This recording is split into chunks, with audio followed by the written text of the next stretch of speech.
Guys, demo namin 2026 Fortuner G full setup with carbon steering.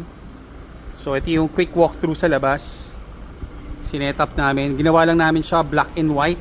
Tapos yung mga auto fold, nilagyan namin siya. Ito yun. So pakita lang natin sa inyo, sinetup natin.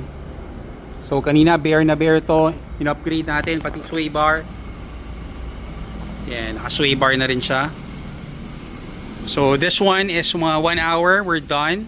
Basta make sure nakapag-reserve kayo para yung parts nyo available na siya pagdating nyo dito. So kung napansin nyo, G model, nilagyan namin siya ng assembly. Tapos projector max, 3 colors. Pasample naman ng fog light. Projector max, 3 colors. Kami na rin mag-a-align yan ha. So pag kinabit natin, mag-a-align. Pag max, iba yung design ng ilaw.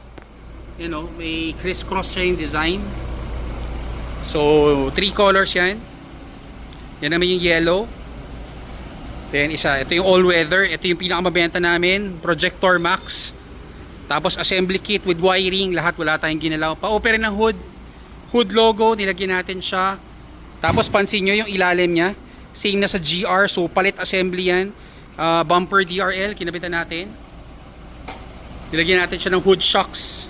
Yan, hood shocks, rubber hood lining, nilagyan rin natin siya. Sa ilalim, nilagyan natin ng skid plate. Yan, nakakabit na rin. Then for the side, ito, nilagyan natin siya ng version 2 sequential lights. Version 2 with auto fold. So auto fold na rin to. Pag nilak mo, automatic na siya tutupi. Pag inunlock mo, bubukas siya. Automatic.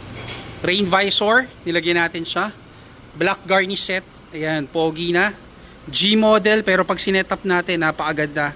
So matte black cladding, full black cladding, nilagyan natin siya. Full black cladding, black garnish, nilagyan natin. Auto fold na yan ha, naka-automatic na yan. Then noise reducer, kinabitan natin siya. Door seal, ayan, in-install na natin, door seal. Para hindi magasgas pag umaakyat. Tapos tignan nyo to. Ito yung guwapo dito. So carbon steering. Yan, napakaganda. Carbon steering. Original yan ha. So carbon steering namin, pati ito naka-carbon. Naka full carbon, original. So flat yung ilalim, round yung taas. Ito na yung full carbon, in-upgrade namin. Tapos full LED sa loob. Naka-upgrade na rin to LED. Yan. Full LED, kaya napakaliwanag sa loob. Pogi, di ba? So pag dinadrive mo, napakaganda.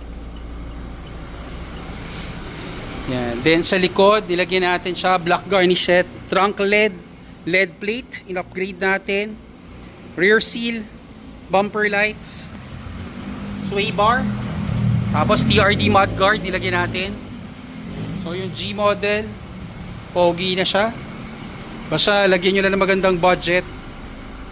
Kaya natin i-upgrade yung Fortuner G. So yung mga may Fortuner G, pwede natin gawin ganito, guwapo na. Para siyang GR.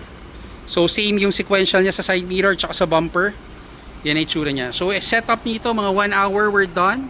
So make sure nakapag-reserve kayo. Tapos busina nito. Pasample pala busina. Pasample ng busina. Super Bass Max, kinabit namin dito. Max, ito yung pinakamalakas. Yan. Super lakas yan, super sulit, napakalakas yan, yung pinakamabenta namin. Kung gusto yung malakas na maganda yung tunog, Super Bass Max, ito yung best recommended namin sa inyo. So send us a message, we'll book you a schedule here, panoorin yung mga videos, then send us a message for your booking. Dito na lang kayo mamili, best para ma-explain namin yung gagawin namin sa unit nyo. Thank you!